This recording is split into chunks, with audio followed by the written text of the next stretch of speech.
Assalamualaikum warahmatullahi wabarakatuh. Perkenalkan, saya Zalfa Adia dari kelompok 6 bersama teman saya Sandi akan mempresentasikan kasus manajemen keperawatan. Berikut anggota kelompok kami. Yang pertama ada Hanafi Cakungmas, Nikadek Ari Astiti, Nurlita Coirul Rohmah, Rahmawati Aprilia, Nani Kurniasi, Novinda Dias Endrawari, Kori Nurulita Andayani, Rizky Suci Pratiwi, Sandikus Priyanto, dan saya Zalfa Adia Ibrahim.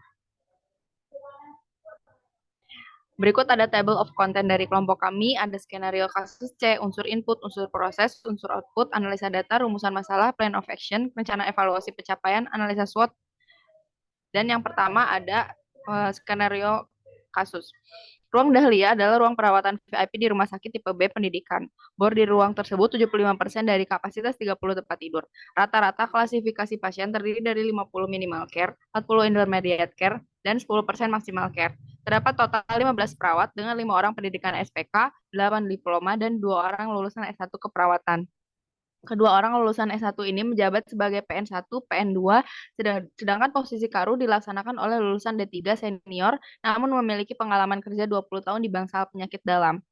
80% pasien adalah kasus penyakit stroke, namun belum ada perawat yang mendapatkan pelatihan stroke. Permasalahan yang muncul adalah ruang cemara adalah merupakan ruang percontohan untuk MPKP yang telah dilaksanakan sejak 4 tahun yang lalu. Namun 1 tahun yang lalu, kepala ruang yang lama memperoleh promosi dan pindah ke ruangan yang lain.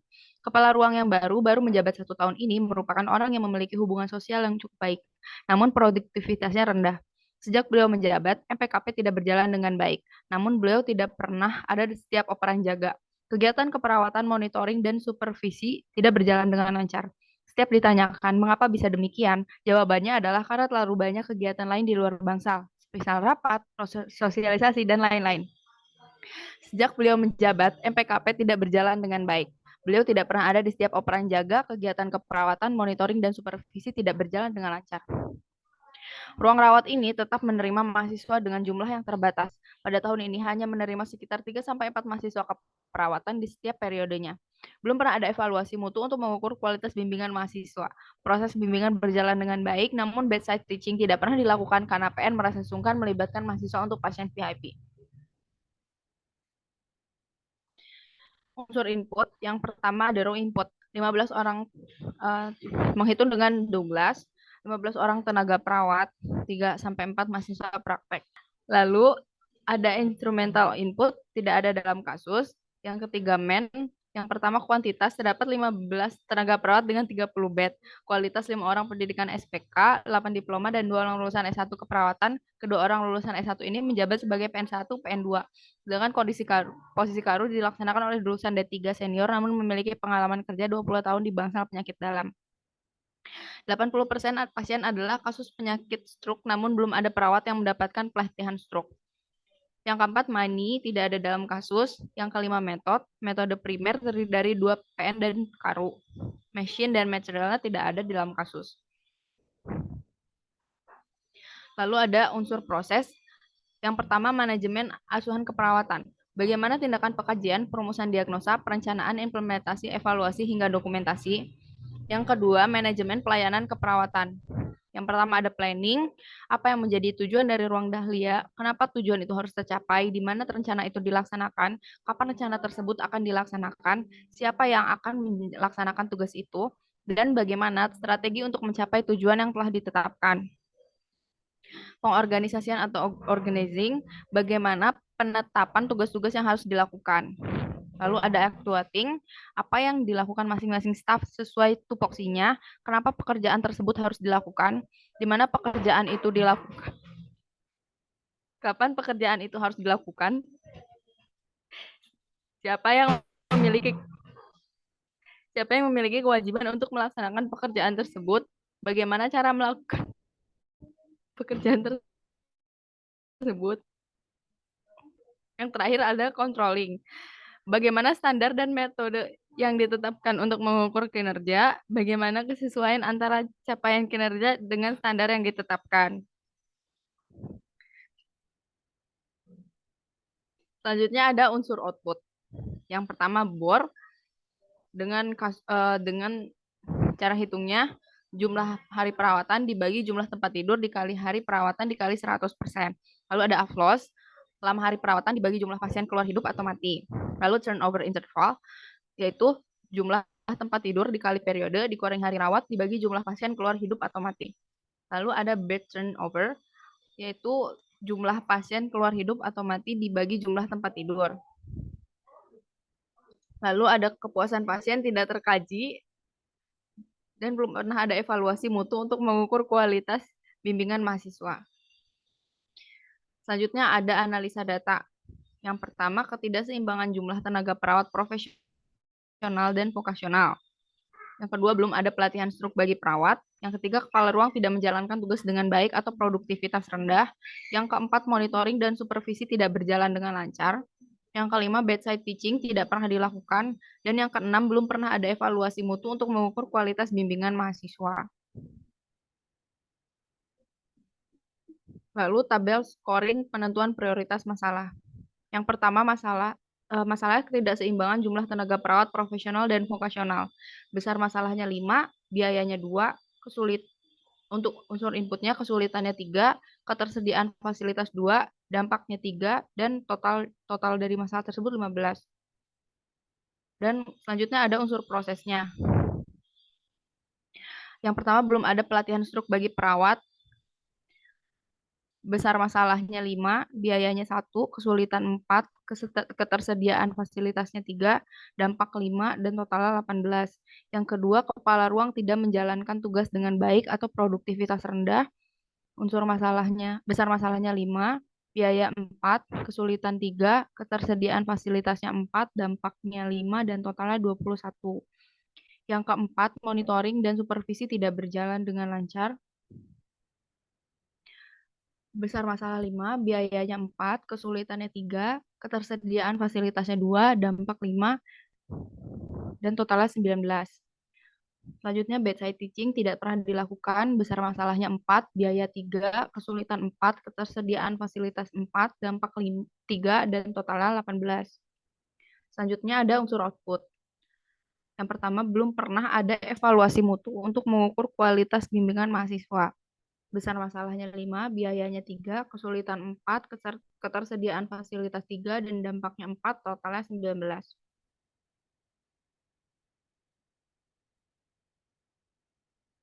Selanjutnya ada tabel daftar prioritas masalah. Yang pertama, kepala ruang tidak menjalankan tugas dengan baik atau produktivitas rendah, skornya 21, belum pernah ada evaluasi mutu untuk mengukur kualitas bimbingan mahasiswa 19, monitoring dan supervisi tidak berjalan dengan lancar 19, belum ada pelatihan struk bagi perawat, skornya 18, bedside teaching tidak pernah dilakukan 18, dan ketidakseimbangan jumlah tenaga perawat profesional dan vokasional 15. Selanjutnya, plan of action akan dibawakan oleh teman saya, Sandi. Silakan, Sandi. Ya, baik, terima kasih Selva. Izin melanjutkan terkait plan of action. Yang pertama untuk masalahnya, kepala ruang tidak menjalankan tugas dengan baik atau produktivitasnya rendah. Untuk pokok kegiatan, musyawarah peningkatan produktivitas. Uraian kegiatan, di sini pertama pendekatan personal, kemudian mengkoordinasi PN, kepala bidang keperawatan, serta bagian kepegawaian, dan juga pengembangan SDM.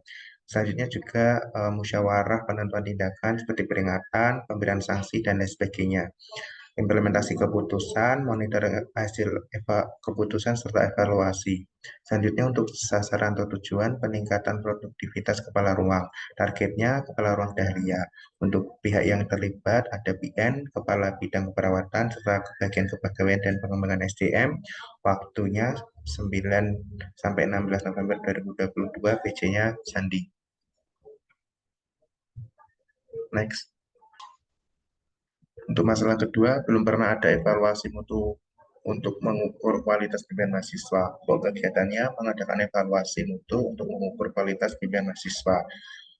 Uraian kegiatan yang pertama melakukan koordinasi antara Karu dengan Kepala Bidang Keperawatan untuk pembentukan tim koordinasi pendidikan. Yang kedua, pembentukan tim koordinasi pendidikan oleh Direktur Rumah Sakit. Yang ketiga, penyusunan atau penentuan instrumen evaluasi mutu. Yang keempat, mengadakan evaluasi menggunakan instrumen yang dipilih. Yang kelima, melakukan penataan pengelolaan pendidikan klinik mulai dari penentuan pendidikan, pembimbing klinik, penyelenggaraan pendidikan, hingga supervisi klinik. Selanjutnya, implementasi keputusan serta monitoring hasil keputusan. Untuk sasaran tujuan, pengukuran kualitas bimbingan mahasiswa. Target adalah manajer, kemudian pihak yang terlibat ada Karu, Kepala Bidang Keperawatan, Direktur Rumah Sakit, serta tim koordinasi pendidikan. Untuk waktunya 10 sampai 18 November 2022, PJ-nya Khori. Poin ketiga, masalah monitoring dan supervisi tidak berjalan dengan lancar. Pokok kegiatan mengadakan evaluasi dan diskusi pelaksanaan monitoring dan supervisi. Uraian kegiatan yang pertama, koordinasi PN, Kepala Bidang Keperawatan, serta bagian kepegawaian dan pengembangan SDM. Yang kedua, musyawarah terkait evaluasi kegiatan dan perencanaan monitoring dan supervisi. Yang ketiga, implementasi keputusan, monitoring hasil keputusan, serta evaluasi. Untuk sasaran atau tujuan, terlaksananya kegiatan monitoring dan supervisi secara rutin. Targetnya adalah Kepala Ruang Dahlia, adapun pihak yang terlibat antara lain BN, Kepala Bidang Keperawatan, Pengembangan SDM. Untuk waktunya 11 sampai 18 November 2022, PJ-nya Nani. Next. Masalah keempat, yakni belum ada pelatihan stroke bagi perawat. Pokok kegiatan mengadakan pelatihan keperawatan stroke. Untuk uraian kegiatannya yang pertama, penentuan permasalahan dan jenis pelatihan yang akan dilaksanakan, koordinasi antara kepala ruang, PN, kepala bidang keperawatan, serta bagian kepegawaian dan pengembangan SDM. Yang ketiga, menentukan pemateri atau instruktur yang tepat untuk pelatihan. Yang keempat, penyusunan jadwal pelatihan. Yang kelima, pelaksanaan pelatihan serta evaluasi. Untuk sasaran atau tujuan, peningkatan kapasitas perawat terkait keperawatan stroke. Targetnya adalah semua perawat di ruang Dahlia. Untuk yang terlibat ada bagian kepegawaian dan pengembangan SDM, kepala bidang keperawatan, kepala ruang, PN, serta AN. Untuk waktu kegiatan 12 November 2022, PJ-nya Suci. Masalah kelima, bedside teaching tidak pernah dilakukan. Pokok kegiatan yaitu survei pelaksanaan bedside teaching. Untuk uraian kegiatan yang pertama, melakukan koordinasi antara PN, Karu dengan Kepala Bidang Keperawatan. Yang kedua, pengadaan survei rencana pelaksanaan bedside teaching kepada pasien. Yang ketiga, penilaian dan evaluasi hasil survei. Dan yang keempat adalah perencanaan tindakan selanjutnya. Untuk sasaran atau tujuan pelaksanaan bedside teaching. Targetnya PN, yang terlibat ada Kepala Bidang Keperawatan. Waktu kegiatan 14 sampai 21 November 2022, PJ-nya April. Next. Masalah keenam, ketidakseimbangan jumlah tenaga perawat profesional dan vokasional. Untuk pokok kegiatannya, menyeimbangkan kebutuhan tenaga profesional dan non-profesional. Uraian kegiatan yang pertama, melakukan perhitungan terhadap jumlah tenaga keperawatan yang dibutuhkan. Yang kedua, mengidentifikasi jumlah kebutuhan perawat yang perlu melanjutkan pendidikan profesional. Yang ketiga, kepala ruang membuat usulan kepada bidang keperawatan mengenai kebutuhan program penyetaraan bagi tenaga keperawatan. Untuk sasaran tujuan, menganalisis dan mengusulkan program peningkatan profesionalitas bagi perawat vokasional. Untuk targetnya adalah PN, biaya yang terlibat ada Karu, Kepala Bidang Keperawatan, Direktur Rumah Sakit, serta bagian SDM. Waktu kegiatan 15 sampai dengan 22 November 2022, PJ-nya Nikade Ari Astipi. Selanjutnya terkait rencana evaluasi pencapaian. Yang pertama, kepala ruang tidak menjalankan tugas dengan baik atau produktivitasnya rendah, yakni terselenggaranya model praktik perawatan profesional atau MPKP yang baik. Kemudian manajemen dan koordinasi ruangan lebih terstruktur, kepala ruang menjalankan tugas dengan baik dengan memfasilitasi terselenggaranya peran jaga, kegiatan keperawatan, monitoring, dan juga supervisi agar berjalan dengan lancar. Yang kedua, belum pernah ada evaluasi mutu untuk mengukur kualitas bimbingan mahasiswa. Rencana evaluasinya, pembentukan tim koordinasi pendidikan oleh Direktur Rumah Sakit, penataan pengelolaan pendidikan klinik, kemudian adanya format evaluasi kualitas bimbingan, meliputi indikator, hasil bimbingan seperti pretest dan juga post-test. Kemudian kepuasan mahasiswa, pelaksanaan evaluasi mutu secara rutin yang dilakukan 1 bulan sekali. Yang ketiga adalah monitoring dan juga supervisi tidak berjalan dengan lancar. Untuk rencana evaluasi pencapaiannya, ada terlaksananya kegiatan monitoring dan juga supervisi secara rutin. Yang keempat, belum ada pelatihan stroke bagi perawat. Untuk rencana evaluasi capaian, terselenggaranya pelatihan minimal 1 kali, kemudian 100% perawat mengikuti pelatihan stroke. Yang kelima, terkait bedside teaching tidak pernah dilakukan. Untuk rencana evaluasi pencapaian, terselenggaranya bedside teaching, kemudian peningkatan kapasitas keterampilan mahasiswa keperawatan melalui pengalaman bedside teaching secara langsung. Yang keenam, ketidakseimbangan jumlah tenaga perawat profesional dan juga vokasional. Untuk rencana evaluasi pencapaian, yang pertama terkait tersusunnya hasil analisis jumlah kebutuhan tenaga keperawatan dalam rentang waktu pelaksanaan program dapat tercapai 90%. Yang kedua, tersusunnya hasil analisis jumlah tenaga keperawatan vokasional yang harus melanjutkan pendidikan dalam rentang waktu pelaksanaan program dapat tercapai 90%. Kemudian yang ketiga, terwujudnya usulan mengenai kebutuhan program penyetaraan bagi tenaga keperawatan vokasional kepada kepala bidang keperawatan dalam rentang waktu pelaksanaan program dapat tercapai 100%. Next. Yang selanjutnya ada analisa SWOT. Yang pertama ada strength. Kepala ruang yang baru merupakan orang yang memiliki hubungan sosial yang cukup baik, proses bimbingan berjalan dengan baik. Kemudian weakness-nya, belum ada perawat yang mendapatkan pelatihan stroke, kepala ruang yang baru memiliki produktivitas rendah, kemudian juga MPKP tidak berjalan dengan baik. Selain itu juga kepala ruang tidak pernah ada setiap operan jaga, kegiatan keperawatan monitoring, dan supervisi tidak berjalan dengan baik, serta belum pernah ada evaluasi untuk mengukur kualitas bimbingan mahasiswa. Untuk ini merupakan ruang percontohan untuk MPKP yang telah dilaksanakan sejak 4 tahun yang lalu. Untuk menjelasnya, bedside teaching tidak pernah dilakukan karena PM merasa sungkan melibatkan mahasiswa untuk pasien VIP. Sekian presentasi dari kelompok kami. Ada kurang dan lebihnya kami mohon maaf. Terima kasih. Wassalamualaikum warahmatullahi wabarakatuh.